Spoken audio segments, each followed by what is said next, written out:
Wow, I think they learned a ton.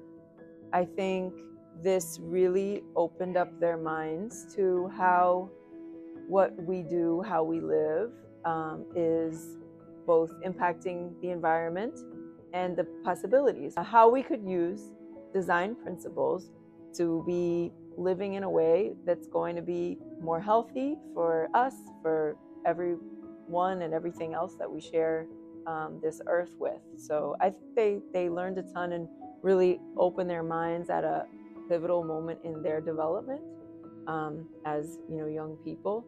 And I think that'll stay with them no matter what they choose to do.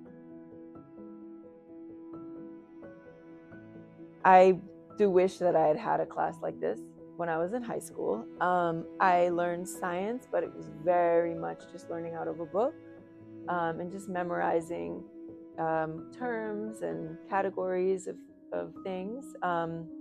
And this is so much more integrated with what we do and how we live. It has a purpose which is meaningful to all of us, and would have been meaningful to me back then as well, because we're all concerned about how we as humans are impacting the earth, and what that means for the future of living things and also our own futures. And so it's both learning science and learning design, these disciplines, but also solving problems. And so there's something really kind of meaningful, satisfying, and soulful about doing that and learning. So yeah, I definitely wish that I had something like this in high school, and I do imagine that would have influenced me in ways I can't even know right now. In fourth grade, I had the amazing opportunity to go to the Amazon rainforest, and it was life-changing. It was my first time out of the country, and it was just, absolutely mind-blowing, and I loved it, and I learned so much. And I remember I came back fired up to save the rainforest, and I didn't really know what to even do. I was like, have a bake sale, I don't know, what do you do when you're in fourth grade and you want to save the rainforest? But so, and that was back then. Now young people are even so much more aware of the grave situation that we're creating. And so yeah, something like a permaculture course, even younger, even in elementary or middle school, would have really helped me take that fire and do something productive and learn.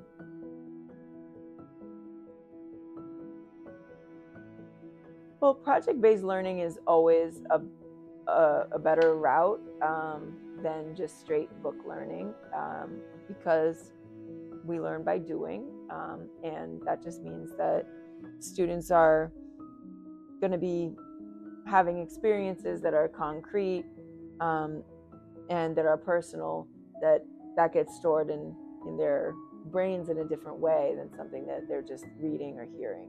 So they're going to be thinking about it more, they're going to be connecting more meaningfully, and I think things actually make more sense when you do them. So, and it gives them a chance to take more ownership over their learning when they're involved in a project.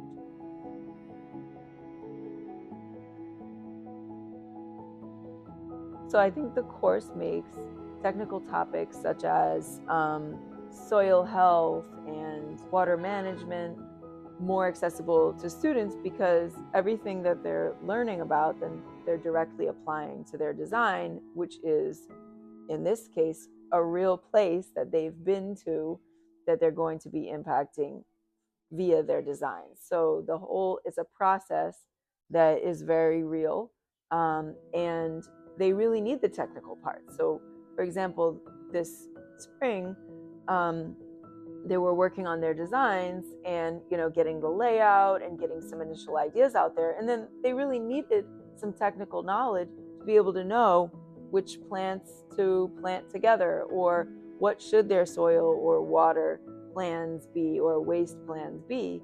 So they're more interested in that sense, or more tuned in to the technical parts, because it's serving a direct purpose for them that they understand and they want to carry out.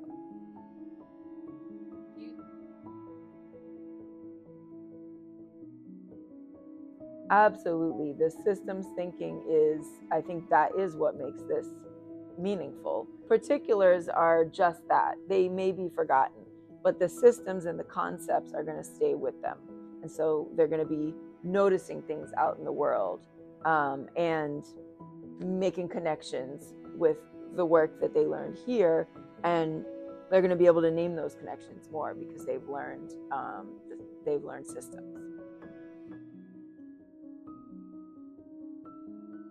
No, so I really didn't know very much about permaculture before I started this, at all. I was aware of the term and vaguely aware of what its purpose is, but I really didn't know anything. I'm an English teacher, and so I was able to follow the lesson plans, and it was very clear and manageable to me as an educator, and also just as a human being. I mean, everybody, you know, who's vaguely aware cares about the environment. And this was a way to learn and also make a contribution by, teaching students these principles. So it was very manageable and very clear.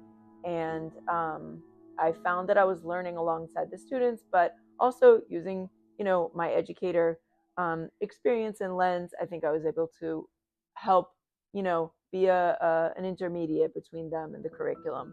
I mean, that's always the work of a teacher.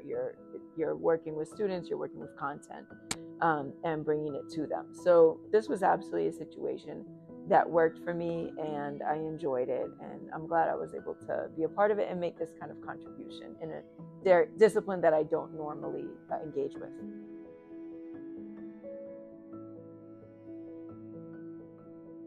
Well, one thing that I have been seeing is I do creative writing with my students in English class. And so when we do creative writing, sometimes we have to create conflicts to write a story. And I've noticed that natural disasters and kind of climate chaos is becoming a more common type of conflict that students will come up with, which is a change. We also, in a poetry unit, we do different modalities, different ways into poetry, and try fun things to try to get them writing. And so one of those things is like an ancient form. It's called bibliomancy. It's like using books for magical. Anyways, I'm not going to go into this. What they have to do is ask a big question. It's like divining the future.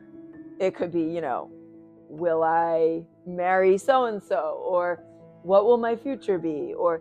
And so they have to ask a big question, and then they randomly close their eyes and choose words out of pages of the books, and they use those words to string together some sort of prophecy or poem, right? But I have noticed that some students are asking what's going to happen to the earth. So they are in that, that's quite interesting. I started noticing that before the pandemic hit, but that was a change, because prior to that I had never really heard those kinds of questions.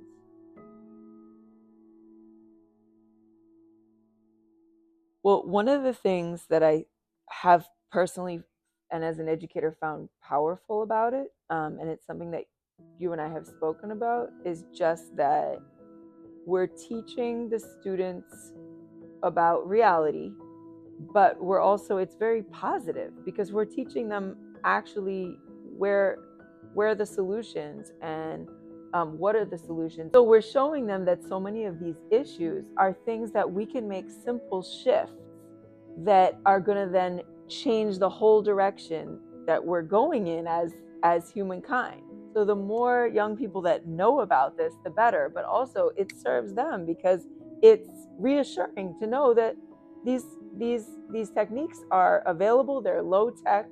They're so doable. We're also showing students they can be advocates. They can be change makers. We're getting them working together to solve problems, which is the sort of thing that they're going to need to be doing now and in the future. And we're giving them a sense of, emotional well-being and self-efficacy, because they can do these things out in the world. What I like about permaculture as a lens is that it's both, we're learning about the environment and about our relationship with it, but I like the design component because it's very much about taking action, but really thoughtfully, using everything that we know and being very purposeful, and imagining what might happen and taking the feedback. But it's about design, and I think that that's something that you don't see with every other program.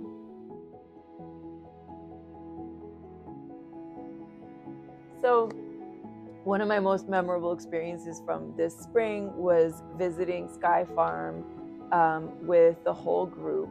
We took the train to this building in Long Island City, in an industrial area where all you see is kind of office buildings and industrial buildings.